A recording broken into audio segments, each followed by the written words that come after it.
नमस्कार। बचपने से आपने सुना होगा, बड़े बुजुर्ग कहा करते थे, अगर कभी डर लगे तो जय हनुमान ज्ञान गुण सागर, जय कपीस तिहुँ लोक उजागर, ये जल्दी-जल्दी और जोर-जोर से बोलिए, इससे डर भाग जाता है। ये आम तौर पे कहा जाता था, पेड़ के पास कोई चीज़ खड़खड़ाती हुई दिखाई दी, आपको लगा कि भूत चुड़ैल है, आपने यहीं से पढ़ना शुरू किया, जय हनुमान ज्ञान गुण सागर। सत्ता ने भी ये प्रैक्टिस बड़ी बढ़िया से अपना ली है। जब भी कोई समस्या होती है या समस्या आने वाली होती है या ऐसा आभास होता है, तो वो थाली बजवा देती है, ताली बजवा देती है, टॉर्च जलवा देती है और कुछ नहीं हुआ तो एक जश्न मना देती है। टीके के साथ कुछ ऐसा ही हुआ। 100 करोड़ टीका ऐसा जश्न मनाया गया कि भारत की एफिशिएंसी, एडमिनिस्ट्रेटिव एफिशिएंसी और लोगों का उत्साह, ये सब मिला के एक कुछ नया भारत है और उसकी तस्दीक करता है 100 करोड़ टीका लगना। उसके 2 दिन पहले असली बात ये थी कि ये जश्न मनाया क्यों गया? उसके 2 दिन पहले ये खबरें आने लगी थी कि बहुत स्लो हो गया है टीकाकरण, पिछले 2 महीने में लगातार घटता गया है। जिस समय एक बार टीका ये 80 लाख पर डे तक पहुंचा था, वही जश्न होना चाहिए, वही उसी समय जश्न होना चाहिए था। लेकिन 2 महीने से टीकाकरण में राज्य सरकारों की सुस्ती, जिसको कि केंद्र सरकार ने भी कहा, उसी के 2-3 दिन पहले कहा था। जब ये देखा तो उनसे कहा, लेकिन जो जनता को बताया वो जश्न था। ये साहब 100 करोड़ टीके लग गए, दुनिया में पहले नंबर का हो गया। कई मंत्रियों ने ये लिखा अपने वेबसाइट पे, अपने उस पे, ट्विटर पे कि साहब दुनिया में पहला देश है जो 100 करोड़ लगाया है। वो भूल गया कि चीन 235 करोड़ टीके लगवा चुका है। 235 करोड़ मतलब आपसे लगभग सवा 2 गुना से ज्यादा। और आप ही के टाइम में स्टार्ट किया था, करीब 30 दिन पहले चीन ने स्टार्ट किया था। और चीन का औसत पर डे का 85 लाख का रहा है। आपका औसत जानते कितना है? 36 लाख का। और इस समय ये गिर के आपका 40 लाख, 42 लाख हो गया है, जो 80 लाख हुआ करता था। और उस पे लगा कि हाँ कुछ मेहनत हो रही है। ये गिर के इस समय 40-42 लाख हो गया है। तो जब ये खबर आने लगी तो लगा कि अरे ये तो बड़ा गड़बड़ हो जाएगा। ये खबरें जाने लगी हैं, तो अचानक फिर आया कि अच्छा जरा बताओ ताजा आंकड़ा कौन सा है? तो 100 करोड़ नजर आया। तो 100वें करोड़ जिस व्यक्ति को लगा था उसको तलाशा गया कि वो एक ऐसा व्यक्ति हो जिसको कि हर तरह से रिप्रेजेंट कर रहा हो कई चीजों को। बनारस का हो तो और अच्छा है। और ये सब करके फिर वहां पे देश के प्रधानमंत्री जाते हैं, उससे बात करते हैं और बहुत कुछ होता है। पूरी मीडिया, जो भक्त मीडिया है, वो पूरी लग जाती है। पूरे दुनिया में ऐसा लगता है कि एक भारत अद्भुत देश है, अजूबा देश है जो 100 करोड़ टीका लगवाया। हकीकत ठीक इसके उल्टा है। आप जानते हैं हकीकत क्या है? टीकाकरण 188 करोड़ लगेंगे तब 2 डोज होंगे।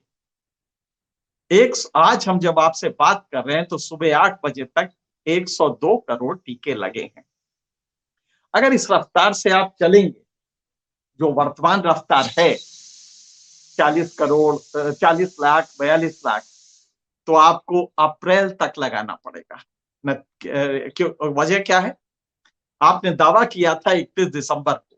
जाहिर है सारे अखबार, सारे जो भक्त नहीं है, वो एनालिसिस करते, हम सभी ये एनालिसिस करते जो सत्य के प्रति कमिटेड हैं।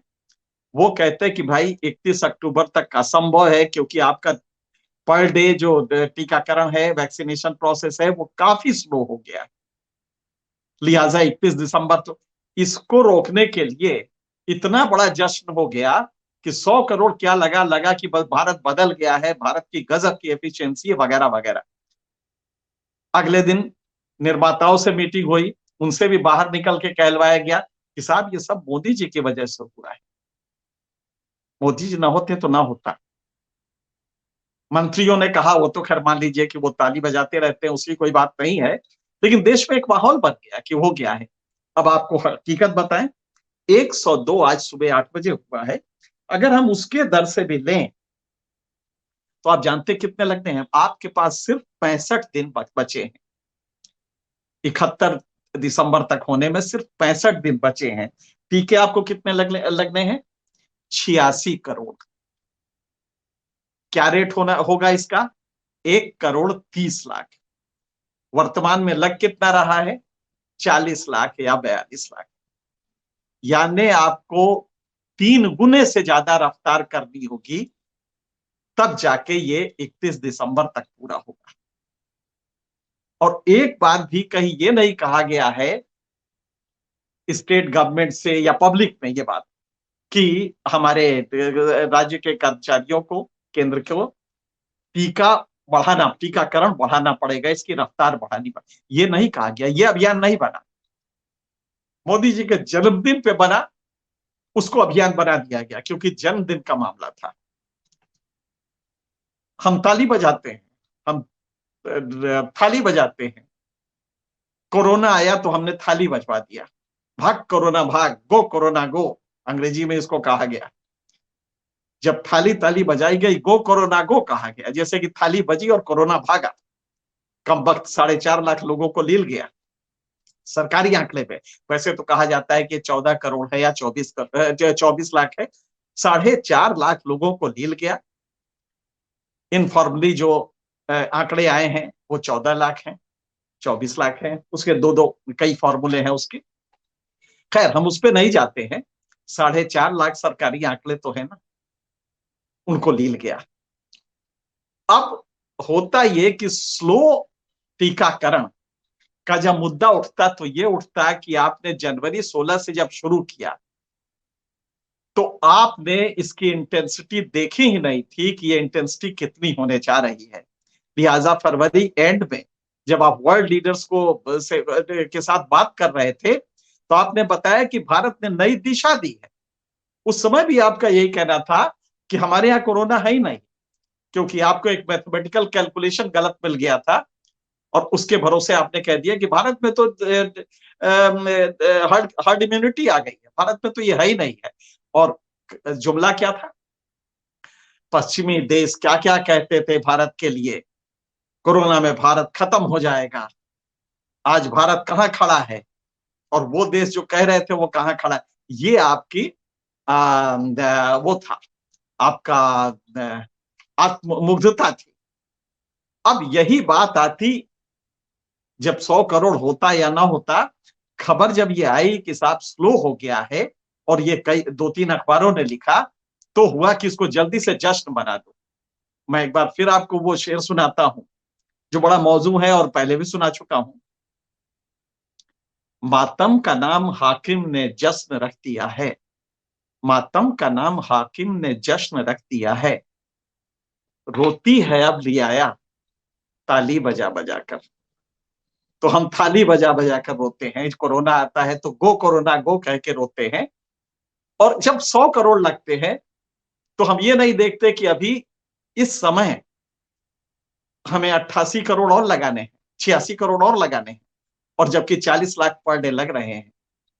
इसको 3 गुना से ज्यादा करना पड़ेगा, 3.5 गुना करना पड़ेगा। ये हम नहीं कहते हैं। हम 100 करोड़ का जश्न मनाने लगते हैं, रोते भी हैं तो ताली बजा के रोते हैं, थाली बजा के रोते हैं, टॉर्च जला के रोते हैं।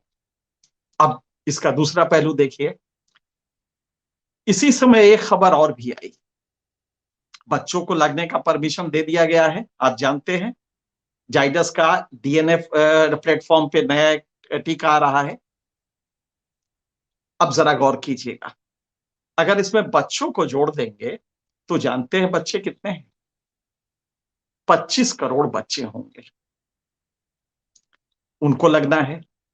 एक खबर, नई रिसर्च है जो एक और आई है, उसके हिसाब से ये माना गया है कि जिन लोगों को कोरोना हुआ है और उनको टीका लगा है बाद में, उनका इम्यूनिटी काफी स्ट्रांग है, क्योंकि उसमें नेचुरल एंटीबॉडीज जो डेवलप हुए वो ज्यादा मजबूत है, ज्यादा स्टे कर रहे हैं, जबकि टीका से जो वैक्सीन से जो एंटीबॉडीज आपने डेवलप कराए हैं वो कम होते जा रहे हैं समय के साथ।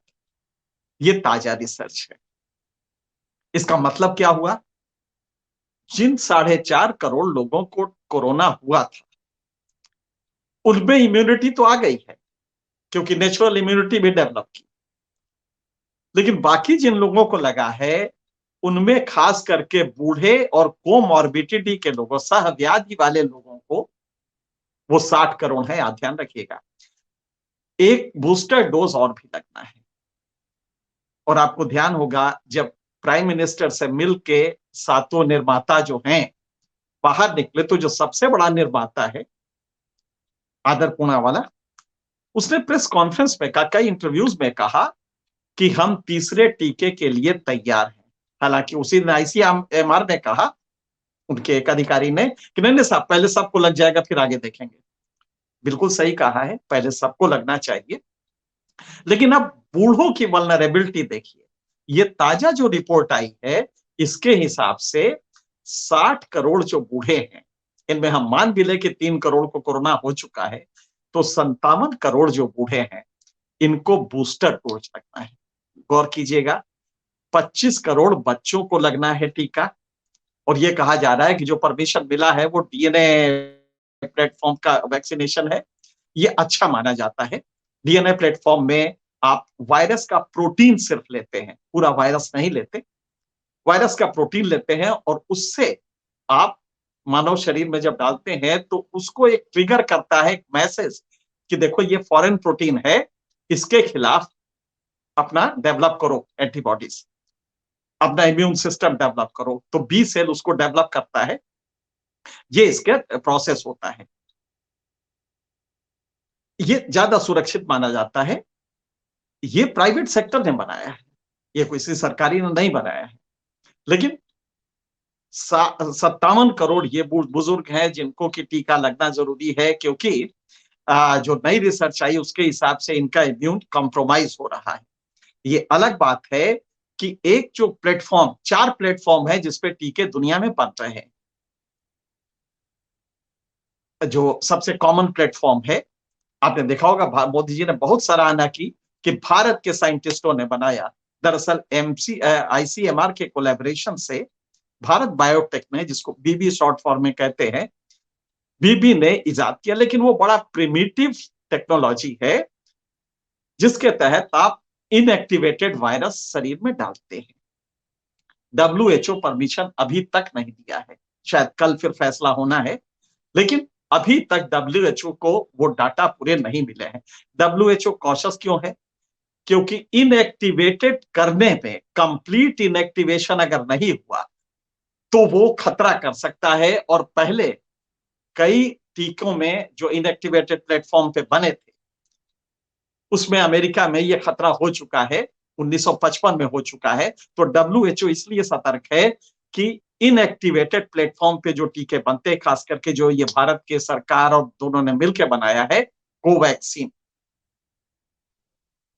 उसको वो अभी तक डिले कर रहा है, नहीं दे रहा है। जबकि भारत में करीब 9% टीके उनके लगे हैं। अगर 89% कोविशील्ड लगे हैं, जो कि दूसरे प्लेटफॉर्म पे बना है, जिसको कि वायरस वेक्टर प्लेटफॉर्म कहते हैं, एडनो वायरस वेक्टर से बना है। ये चिंपांजी से लिया जाता है। तो ये सेफ है क्योंकि इसमें टी सेल रेस्पॉन्स भी है। बी सेल रेस्पॉन्स से एंटीबॉडीज बनती है, और टी सेल रेस्पॉन्स से ये CD4 और CD8 को ट्रिगर करके टी सेल, अगर कोई सेल इन्फेक्टेड हुआ है तो उसको वो इमीडिएटली रिमूव कर देता है। तो ये आपके कोविशील्ड में काफी स्ट्रांग है, ऐसा माना जाता है। बहरहाल खैर, हम चर्चा इस पे नहीं कर रहे हैं। हम चर्चा ये कर रहे हैं कि भारत में जिसका दावा किया गया, हमारे साइंटिस्टों ने कमाल कर दिया गया, वो अभी तक उसको इंटरनेशनल लेवल पे परमिशन नहीं मिला। बल्कि ब्राजील में जो ये गया था, तो ब्राजील में जो उनकी जो ड्रग अथॉरिटी है उसने कहा था कि साहब इससे हमें दिक्कत हुई है। उसमें और भी लंबी चौड़ी रिपोर्ट, खैर हम उस पर नहीं जाएंगे। और वहां पे कुछ करप्शन का भी चार्ज था, वहां के प्राइम मिनिस्टर के रिश्तेदार पे भी था। तो ये सब हुआ। भारत में जो बना है उसकी ये स्थिति है, कोविशील्ड भारत में नहीं बना है, ये एस्ट्राजेनेका और ऑक्सफोर्ड यूनिवर्सिटी ने बना है, ये शुद्ध रूप से इंग्लैंड में बना है। यहां पे सिर्फ मैन्युफैक्चरिंग हुई है, जो आदर पूना वाले करते हैं सीरम इंस्टीट्यूट से। तो ये एक चीज है कि हमारा कितना इस समय इस कोरोना को लेके, और आप ध्यान रखिएगा पूरे यूरोप में कोरोना बढ़ने लगा है, इंग्लैंड में खास करके बढ़ने लगा है, सारे रेस्ट्रिक्शंस इंग्लैंड ने लगा दिया। जो सबसे बड़ी बात है, चाइना में 100 करोड़ आज से काफी पहले पूरा हो गया था, 100 करोड़ लोगों को दोनों टीके लग गए थे। चीन में इस समय 236 करोड़ टीके लग चुके हैं, अब वो तीसरे फेज में है, लेकिन वहां भी अभी भी लॉकडाउन का रेस्ट्रिक्शन फिर से लगाया जा रहा है। यानी खतरा है, खतरा खत्म नहीं हुआ है। हम ठीक है, इकोनॉमिक एक्टिविटीज करें, नौकरियां आए, लोग नौकरी करें, लेकिन हमें मुतमईन तभी हो सकते हैं जब दोनों टीके लग जाए। जब ये सब चर्चा कर ली, और अगर मान लीजिए कि अप्रैल तक ये टीके जाते हैं, जो रफ्तार है, हमें करना क्या था? हमें उसी अभियान को, जो ताली थाली वाला अभियान है, उसको टीकाकरण के अभियान में बदलना था। ताली बजाओ लेकिन टीका लगा के, ताली बजाओ थाली बजाओ। और उस हेल्थ कर्मी को भी कहना था, राज्य सरकारों को भी कहना था कि भाई खतरा अभी खत्म नहीं हुआ है, 100 करोड़ नहीं, आपको अभी बहुत ज्यादा जाना है, बच्चों को लगना है, 25 करोड़ बच्चों को लगना है। और ये जो टीका लगेगा, ये 3-3 टीके डीएनए प्लेटफॉर्म पे जो टीके लगेंगे, वो 3 डोज लगेंगे। तो 25 करोड़ बच्चों को अगर आपने 3 डोज लगवाना है तो 75 करोड़ हुआ। 60 करोड़ हमारे जो बुजुर्ग हैं, उनको एक बूस्टर डोज लगवाना है तो 60 करोड़ हुआ। तो 75 और 60 आप जोड़ दीजिए, और अभी जो पूरे बाकी टीके हैं वो तो लगने ही है, कितने साल हमें लगेंगे। लेकिन अगर ये कोई कहता है तो वो देश के साथ द्रोह कर रहा है। लिहाजा जब भी आप संकट में आए, तो जो बुजुर्गों ने कहा है, जय हनुमान ज्ञान गुण सागर, उसी तरह ताली थाली बजाते रहिए, 100 करोड़ दिखाइए पूरी दुनिया को, और बताइए कितनी महान उपलब्धि है ये 100 करोड़। और ये कह के आपने ये नहीं ध्यान दिया कि शुरुआत में अगर आपने इसका असेसमेंट सही किया होता तो ये टीकाकरण काफी पहले हो चुका होता। पुणे वाला तैयार था, सीरम इंस्टीट्यूट तैयार था, आपने ऑर्डर ही प्लेस सही नहीं किया। आपने कोवैक्सीन के लिए सिर्फ 2 करोड़ ऑर्डर प्लेस किए, कोविशील्ड के लिए नेक्स्ट ऑर्डर दिया ही नहीं। उसके पास अप्रैल में मई में कोई ऑर्डर नहीं था, लिहाजा मई में आपका बेहद स्लो हो गया क्योंकि टीका मिला ही नहीं। अब ये सब बातें कोई कहे तो देशद्रोह होता है। लिहाजा आप वो कहिए जिसे ताली बजती हो, और ताली का मातम में भी अगर ताली आप बजा सके तभी आप राष्ट्रभक्त हैं। रियाया अगर मातम में भी ताली बजाए, रोती रहे लेकिन ताली बजाए, तो वो राष्ट्रभक्त मानी जाती है। और ये अगर आप हकीकत बताते हैं कि आज हमारी वैक्सीन की क्या हालत है, तो वो देशद्रोह में आ जाता होगा। तो ये सारी स्थितियां अगर आप देख ले तो समझ सकते हैं कि हम कहां हैं, वैक्सीन को लेके स्थिति क्या है, और ये वैक्सीन की स्थिति अगर चलती रही तो हम आगे कहां तक जा सकते हैं।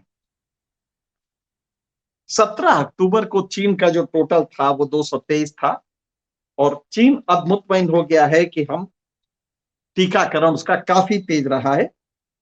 भारत में 278 दिनों में 102 करोड़ लगे हैं, यानी औसत आप देखिएगा तो ये 36 लाख होता है, चीन का 75 लाख है औसत। इसलिए कि उसके पास टीके थे। अगर हमारे नेतृत्व ने शुरू में ही एसेस कर लिया होता कि कोरोना अप्रैल मई में क्या स्थिति बनने जा रही है, तो शायद प्रोडक्शन बढ़ चुका होता, जो बहुत बाद में बढ़ा। आज आदर पूना वाला ने कहा है कि हम 22 करोड़ से पर मंथ से 25 करोड़ कर देंगे इसको, 10 करोड़ हमें बाकी सोर्सेस से मिल जाएगा, तो ये 35 करोड़ हो जाएगा। आपको चाहिए कितना पर डे? 1 करोड़ 30 लाख।